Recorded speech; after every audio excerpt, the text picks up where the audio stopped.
Foreign organization rise to support woman and her kids with blue eyes, abandoned by her husband. After a Facebook post went viral, followed with an exclusive interview by the woman.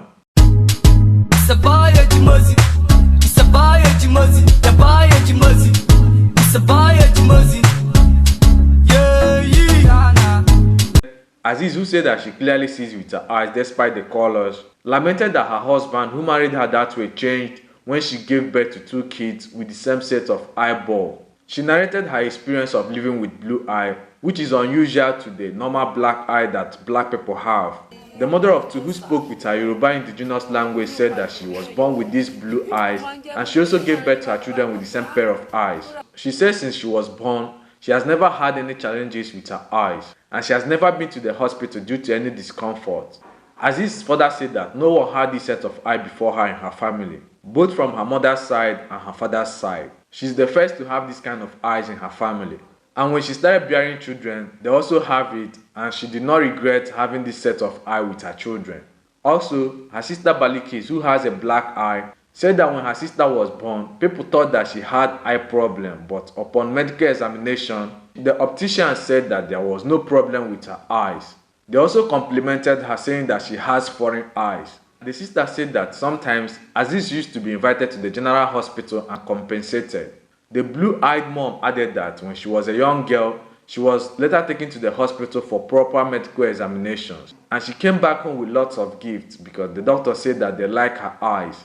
They also said there was nothing wrong with it. She further said that the husband was aware of the condition of her eyes and he loved her for who she is. But things started getting bad when she had her first child and later had her second child. He totally changed and would shut her up and walk out on her whenever she tried starting a conversation with her husband. Her husband's parents even told him, "Will you keep having children with this kind of eyes?" Her husband changed to the extent that he would leave the house for a whole week before coming back home. There was no food and no provision, so that made her to go to her parents' place to feed herself and her kids. Her parents later asked her to leave her husband's house. Since she left now, her husband has never shown up to ask about why she left or asked about his children. As this pathetic story has encouraged a member of the public who has promised to help her. Among the good Samaritans is the wife of the Kwara State Governor, Olufolake Abdulrazak, who has offered to assist the poor blue-eyed mom. It is Her Excellency that has sent us to this place in respect of the madam and the children with blue eyes. We were told that her husband rejected her because of this purpose.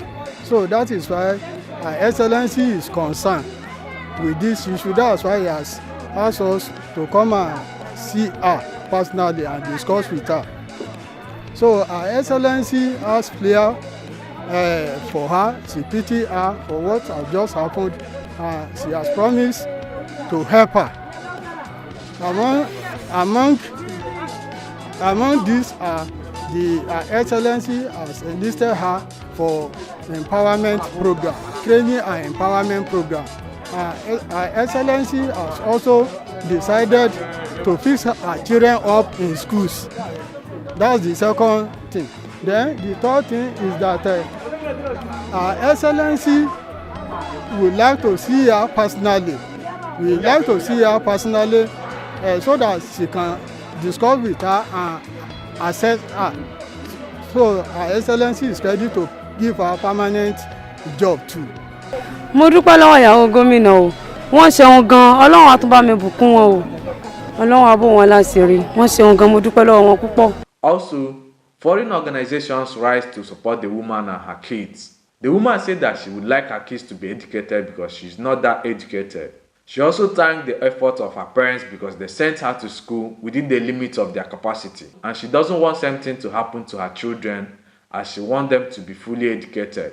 She said her first daughter, who is 5 years old, has never attended school before, but she still has the dream to send her children to school no matter what.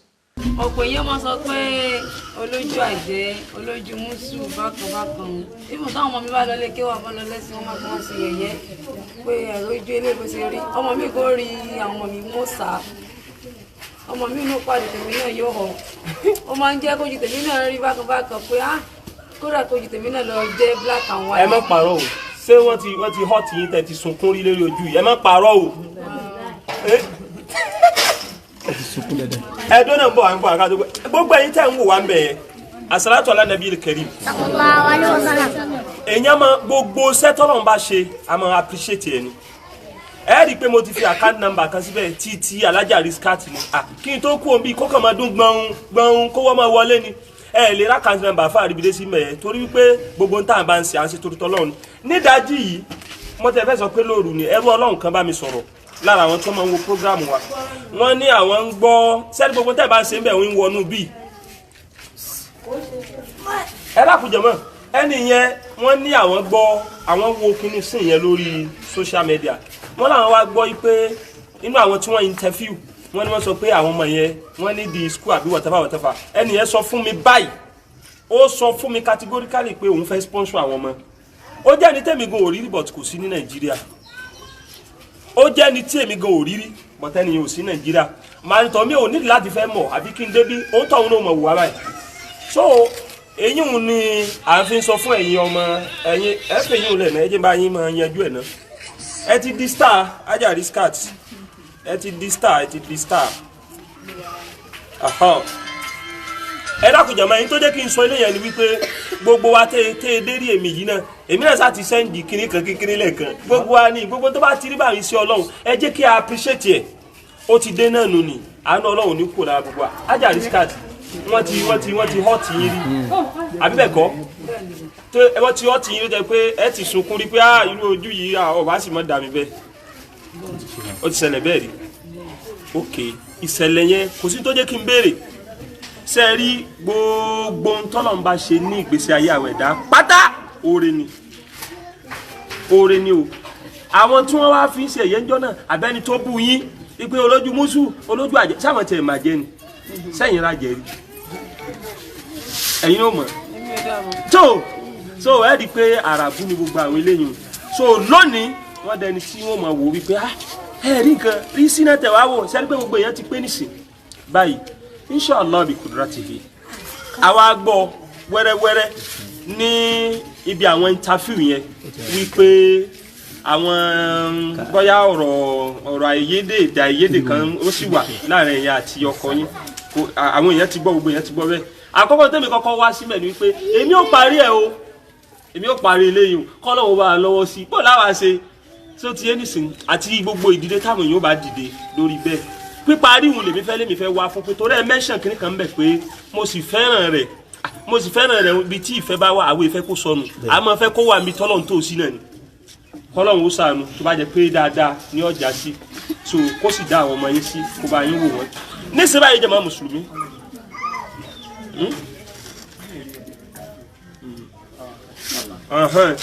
so bákan náà ẹ rí i pé alájà wa riskati àjọ wò yìí ẹ rò pé òun náà la mọ̀ rí ní ijó ní wọ́n ti dírẹ́sì fún ni ó ti di queen wọ́n ń dírẹ́sì fún lọ́wọ́ náà ni àwa náà bá kódà àwọn kan kò mbẹ́ òun náà ni àwa náà dé ẹnu mọ́ tiwa yìí dé fi sabilillahi òun ní jẹ́ wábí láti fi jẹun kò sí nǹkan kan tá a torí ẹ̀ wábí kí n kò lè da kó sì lè máa da ni ọ̀rọ̀ inú ìlú wa tó sì kàn wá ni tó bá rí bẹ́ẹ̀ jàmá mùsùlùmí ìwọ tó bá wù ọ́ wípé o fẹ́ ṣe help fún alájà wa riskat àkáǹtì ẹ̀ ní mẹ́mẹ́ o sáré jẹ́ kéèyàn ó pè wọlé èèyàn tí ń wò wá báyìí ó ti lé lọ́gọ́rùn-ún 3 tí ń wò wá báyìí lé ní afẹ́fẹ́ ó ti lé ní 300 bá a mú nọ́mbà tó fi pè wá àwọn yẹ kẹ́ ẹ lè pè àfáà àríbidé sí ẹ pé 0702 17 kẹ́ ẹ bá rajà sọ̀rọ̀ àmọ́ ànígbẹ̀yàn kankan láyè kó sọ̀rọ̀ ju bíi 30 seconds lọ inshallah ọ̀ya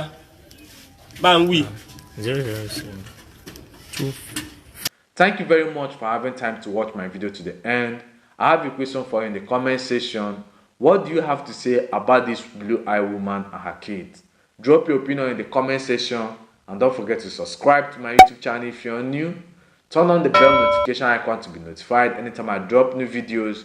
Follow me on Instagram at Ejimozi, EJIMOZY. I'm always active on Instagram. Just follow me there. Thank you very much and God bless you.